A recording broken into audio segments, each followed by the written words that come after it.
అధ్యక్షులు వారు, అలాగే మన చైర్మన్ గారు, ఈ వేదిక మీద ఉన్నటువంటి నాగరాజు గారు, అలాగే సదానందం గారు, ఇంకా మిగతా నరేంద్ర గారు, మిగతా నాయకులందరికీ కూడా పేరు పేరు వందనములు. ముఖ్యంగా మీ అందరికీ తెలుసు, మనం ఇది 3వ ధర్నా, ఇది 3వ నిరసన కార్యక్రమము. అయితే ముఖ్యంగా ఇక్కడ పెట్టిన కారణం ఏమిటంటే, మన దీనికంటే ముందు ట్రాన్స్కోలే పెట్టాలి అనుకున్నాము. కాకపోతే ఇక్కడ ప్రభుత్వ దృష్టికి పోవాలి, అసెంబ్లీ నడిచేటప్పుడు పెట్టాలి అనే ఒక మంచి ఉద్దేశంతో మన స్టేట్ బాడీ మొత్తం కూడా నిర్ణయించడం జరిగింది.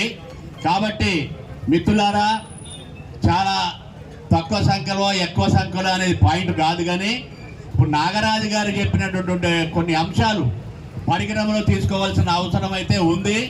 ఎందుకంటే ఈ వాట్సాప్లలో నిన్న రాత్రి పాల్వంచలో కూడా అలాంటి వాట్సాప్ గ్రూపులు పెట్టి ఎస్ఐ గారికి ఫోన్లు చేసి ఇబ్బంది పెట్టినా కూడా మన వాళ్ళు వచ్చినారంటే వారందరికీ ధన్యవాదములు. ఎందుకంటే మిత్రులారా, ఒక గ్రూప్ తయారైంది. ఒక గ్రూప్ అంటే ఎలాంటి మెసేజ్లు పెడుతుందంటే, అట ఓఎన్ఎం కార్మికులు తిట్టడం కానీ, నాయకులను తిట్టడం కానీ, ఇలాంటివన్నీ కూడా జరుగుతూ ఉన్నాయి. దయచేసి ఇప్పటి నుంచి మనం మానుకోవాలి. కానీ మనం చేయటం లేదనేది మనకు తెలుసు. అయినా కూడా కొంతమంది ఆ గ్రూప్లో జాయిన్ చేసి మనల్ని ఇబ్బంది పెడతా ఉన్నారు. అదే రాత్రి కారణం కూడా అదే జరిగింది. నాగరాజు గారు చెప్పినట్టుగా మన అక్కడ 200 మందిని అరెస్ట్ చేశారు, ఇక్కడ 300 మందిని అరెస్ట్ చేశారు అని చెప్పి అవన్నీ ఉత్తదే. ఎక్కడ కూడా ఏమీ జరగలేదు. కొన్ని ఇబ్బందులు అయితే జరిగినాయి, అది వాస్తవమే. కాబట్టి సోదరులారా, మన యొక్క ధ్యేయము, మన యొక్క కన్వర్షన్ సమస్య మీదనే మనము ఎక్కువ ఫోకస్ చేయాలి. మరి ఈరోజు ప్రభుత్వానికి మేము విజ్ఞప్తి చేస్తున్నాము, ఈ యొక్క ఇందిరా పార్కు ధర్నా చౌక్ దగ్గర నుండి విద్యుత్ సంస్థలో పనిచేస్తున్నటువంటి ఆర్టిజన్ కార్మిక సోదరుల స్థితిగతుల గురించి ఒకసారి ఆలోచించండి. వారు రిటైర్డ్ అవుతున్న సందర్భంగా వారికి ఏమొస్తుంది, ఎంప్లాయీకి ఏమొస్తుంది, ఆర్టిజన్కి ఏమొస్తుంది అనే ఒక మరి మీరు ఖచ్చితంగా ఆలోచించి దాని మీద కమిటీ వేస్తారా, ఏమేస్తారు, లేకపోతే రిటైర్డ్ అయిన వాళ్ళకి ఏమొచ్చినాయని ఆలోచిస్తారా, ఎలా చేస్తారా అనేది మాత్రం ప్రభుత్వం చేయవలసిన విషయం అయితే ఉంది. అది ఖచ్చితంగా మేనేజ్మెంట్ కూడా ఏం చెప్పింది,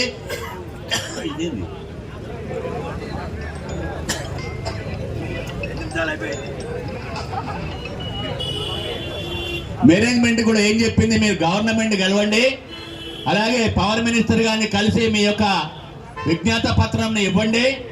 మాకు కూడా ఈ ఆర్టిజన్ సమస్యలు మొత్తం తెలుసు, మీకున్నటువంటి ఆర్డర్స్ తెలుసు, మీకున్నటువంటి గైడ్ లైన్స్ తెలుసు, మీకున్నటువంటి మొత్తం ఈ కన్వర్షన్ కూడా మాకు తెలుసు అని చెప్పి చెప్పడం జరిగింది. ముగ్గురు మేనేజ్మెంట్లు కూడా, అలాగే జేఎండి సిఎండి గారిని కూడా, ట్రాన్స్కో సిఎండి గారిని కూడా కలిసినప్పుడు ఖచ్చితంగా వారు కూడా మీకు ఖచ్చితంగా న్యాయం చేస్తామని చెప్పి ఉన్నటువంటి ఇప్పుడు ఐఏఎస్ అధికారులు కూడా చెప్పడం జరిగింది.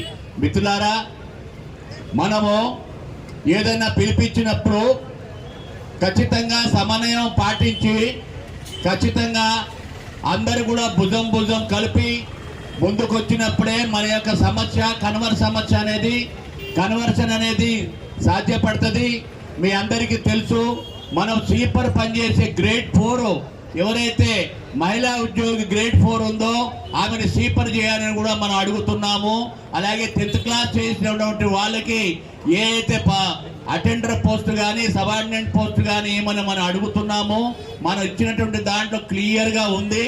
అలాగే ఐటీఐ చేసినటువంటి వారికి ఖచ్చితంగా జైళ్ళం ఇవ్వాలని మనం అడుగుతున్నాము, జేపీ ఇవ్వాలని మనం అడుగుతున్నాము. అదే మాదిరిగా డిప్లొమా చేసిన వాడికి, డిగ్రీ చేసిన వాడికి, ఎంబీఏ చేసిన వాడికి వారికి అర్హత తగ్గ పోస్ట్ ఇవ్వమని చెప్పి మనం అడుగుతున్నాము. ఇది న్యాయమా కాదా? ఖచ్చితంగా న్యాయము. ఎందుకంటే ఇప్పుడు వరకు మనం వాయిస్ ఇచ్చి చాలా వచ్చినటువంటి ఏదైతే ఈ యొక్క మీడియా వాళ్ళు ఉన్నారో, మీడియా వాళ్ళు కూడా చెప్పారు మీది చాలా న్యాయమైనటువంటి డిమాండ్ అని చెప్పి. ఎందుకంటే మనం అడిగేది మన చదువును బట్టి 7 సంవత్సరాలు అయిపోయింది, మన చదువును బట్టే మనం ఉద్యోగం అడుగుతున్నాం తప్ప వేరే విధంగా అయితే కాదు. మన గొంతమ్మ కోరికలు అయితే కోరటం లేదు. మన మిగతా విషయాలను మన చైర్మన్ గారు చెప్తారు.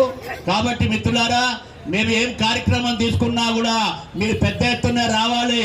ఏదో ఇప్పుడు మన కృష్ణ గారు చెప్పారు, మనం భయపడొద్దు, ఎవరికి భయపడొద్దు, ఏమీ కాదు, మనం ఏమి సమ్మె చేయటం లేదు, లేదా ఎవరిని మనం ఏం దూపి చేయట్లేదు, మన రోడ్డు ఆపటం లేదు, మరి మన ఎలాంటి కార్యక్రమాలు మనం అనవసరంగా చెయ్యటం లేదు. అలాంటప్పుడు మన హక్కుల కోసం మనం రావటానికి మరి ఇంత ఇబ్బంది పడితే ఎట్లా అనేది మనం చాలా మంది మరి కార్మికులు అంటున్నారు. అందరు రావాలన్నా అందరు చేయాలి. ఇది మనం ఏం పెట్టామో జాకు, మనం పెట్టినటువంటి జాక్ ఏంటంటే యూనియన్లకి అతీతంగా అందరూ ఆర్టిజన్ కాక ఒకటే కులము, ఆర్టిజన్ కార్మికులంతా కూడా కలిసి రావాలని మనం పెట్టాము.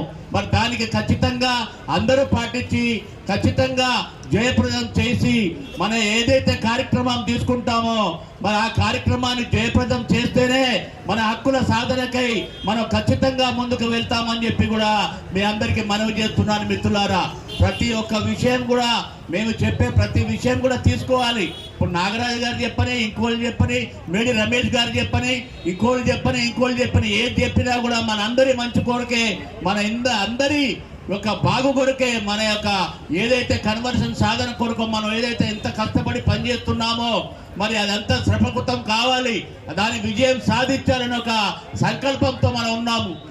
ఈరోజు సాంబశివరావు గారు చెప్పారు, వాస్తవమే సాంబశివరావు గారు చెప్పింది. మరి ఈరోజు వాయిదా తీర్మానం పెట్టినా నన్ను మాట్లాడనివ్వలేదు, మళ్ళీ నెక్స్ట్ ఎప్పుడు వస్తుందో తెలియదు అని చెప్తున్నారు.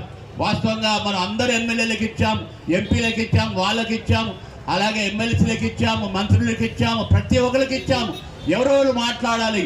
ఈ ఆర్టిజన్ సమస్య, విద్యుత్ సమస్య చాలా ముఖ్యమైనటువంటి సమస్య. కాబట్టి ఈ యొక్క జటిలమైన సమస్యని ప్రతి ఒక్కరూ అక్కడ అసెంబ్లీలో మాట్లాడి మన యొక్క సమస్యకి పరిష్కారం ప్రభుత్వమే చూపాలని చెప్పి మనవి చేస్తూ ముగిస్తున్నాను. Thank you.